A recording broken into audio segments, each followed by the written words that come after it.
Ambati రాంబాబును మహానాయకుడిగా చిత్రీకరించేందుకు YCP నేతలు పనిగట్టుకుని గుంటూరు వచ్చి పరామర్శిస్తున్నారని టీడీపీ జిల్లా అధ్యక్షులు పిల్లి మాణిక్యరావు సీనియర్ నాయకులు రాజ్య మాస్టర్ మండిపడ్డారు. జిల్లా తెలుగుదేశం పార్టీ కార్యాలయంలో ఏర్పాటు చేసిన మీడియా సమావేశంలో వారు మాట్లాడారు. కాపు సమాజం గురించి ఏనాడు అంబటి రాంబాబు మాట్లాడలేదని అన్నారు. ముఖ్యమంత్రిని దుర్భాషలాడితే పోలీసులు తీసుకెళ్లారా అని ప్రశ్నించారు. టీటీడీ మాజీ చైర్మన్ సుబ్బారెడ్డి నెయ్యి కల్తీ జరిగిందని చెప్పారని అన్నారు. హిందువుల మనోభావాలను దెబ్బతీసి అలజడులు సృష్టించేందుకు వైసీపీ నేతలు ప్రయత్నిస్తున్నారని ఆగ్రహం వ్యక్తం చేశారు. ఒక పనికి మాలిన వ్యక్తిని నాయకుడిగా చిత్రీకరించడం కోసం, క్యారెక్టర్ లేనటువంటి వ్యక్తిని మహానుభావుడని కీర్తింప చేయటం కోసం వైసీపీ నాయకులందరూ కూడా పనిగట్టుకొని గుంటూరు వస్తూ ఉన్నారు. వాస్తవానికి వాళ్ళెవరికి కూడా పని లేదు. వీళ్ళందరూ కూడా అవుట్డేట్ అయినటువంటి నాయకులు. ఒకప్పుడు నాయకులుగా చలామణి అవి ప్రజల చీత్కారానికి గురైనటువంటి పరిస్థితుల్లో ఉన్నటువంటి వ్యక్తులు ఒక్కొక్కరుగా వచ్చి అంబటి రాంబాబుని కీర్తిస్తూ ఉన్నారు. స్వయం ప్రకటిత నేత జగన్మోహన్ రెడ్డినే ఈరోజు ఆంధ్రప్రదేశ్లో కానీ మిగతా ఎక్కడా కూడా నాయకుడిగా చూడలేదు. జగన్మోహన్ రెడ్డి బొమ్మ చూడగానే, జగన్మోహన్ రెడ్డి మాట వినగానే అందరికీ గుర్తొచ్చేది ఏంటంటే, భారతదేశంలో కల్లా మైండ్ గేమ్ ఆడగలిగినటువంటి పెద్ద క్రిమినల్ ఎవరన్నా ఉన్నారంటే ఆంధ్రప్రదేశ్లో ఒకప్పటి ముఖ్యమంత్రిగా ఉన్నటువంటి జగన్మోహన్ రెడ్డి అని చెప్పేసి అందరూ గుర్తుకొస్తూ ఉంది. అలాంటి నేరస్తుడి దగ్గర నాయకులుగా చలామణైనటువంటి వీళ్ళందరూ కూడా అంబటి రాంబాబు యొక్క చర్యలు మాటల్ని ఖండించకపోగా, బుద్ధి చెప్పకపోగా అతనేదో చాలా గొప్ప నాయకుడు అని చెప్పేసి చెప్పుకుంటూ ఉన్నారు. నేను నిన్న ప్రెస్ మీట్ చూశాను. తమ్మినేని సీతారాం ఒకప్పుడు మంచిగానే క్యారెక్టర్ ఉన్నటువంటి వ్యక్తిగా ఉన్నాడు. వైసీపీలోకి వెళ్ళిన తర్వాత అతనికి క్యారెక్టర్ లేదు, మాట్లాడే భాష లేదు, భాష మీద పట్టు లేదు, వ్యక్తిత్వం లేదు, అసలు ఏమీ నైతిక విలువలు లేనటువంటి వ్యక్తిగా మారిపోయినటువంటి వ్యక్తి.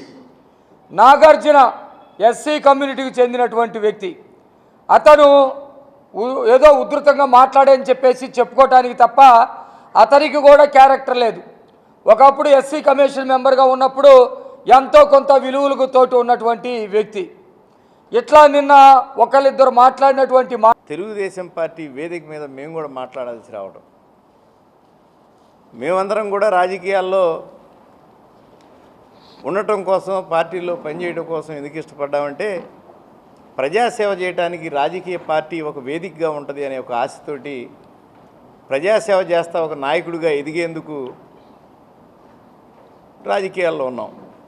మేమే కాదు, ప్రజాస్వామ్యం పట్ల గౌరవం ఉన్నటువంటి ఏ వ్యక్తి అయినా, ఏ రాజకీయ పార్టీలో అయినా ఇదే ఆలోచనతో ఉంటారు.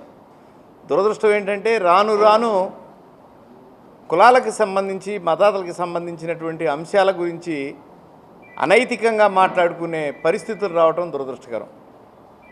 మీ పార్టీ పలానా పని చేయలేకపోయింది, మా పార్టీ పలానా పని చేసింది, మీ నాయకుడి కంటే మా నాయకుడు ఇందులో గొప్ప అని చెప్పుకునే స్థాయి నుంచి కేవలం అవుట్డేటెడ్ నాయకులంతా తెర మీదకి వచ్చి కేవలం కులాలనే వేదికగా చేసుకొని మాట్లాడుతున్నారు.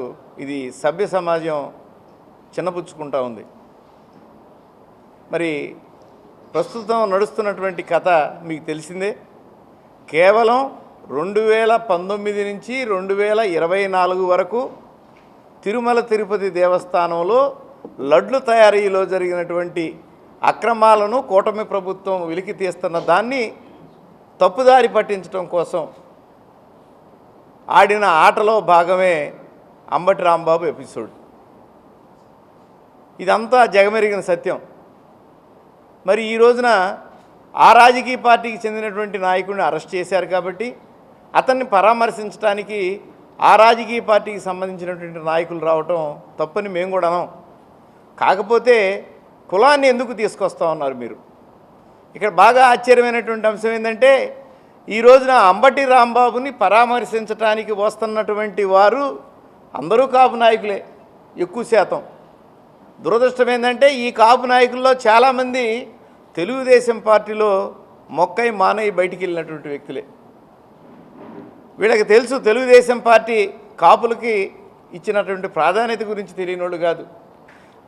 ఆ రోజు ఎన్టీ రామారావు గారు కావచ్చు, ఈరోజు చంద్రబాబు నాయుడు గారు కావచ్చు, అనేక సందర్భాల్లో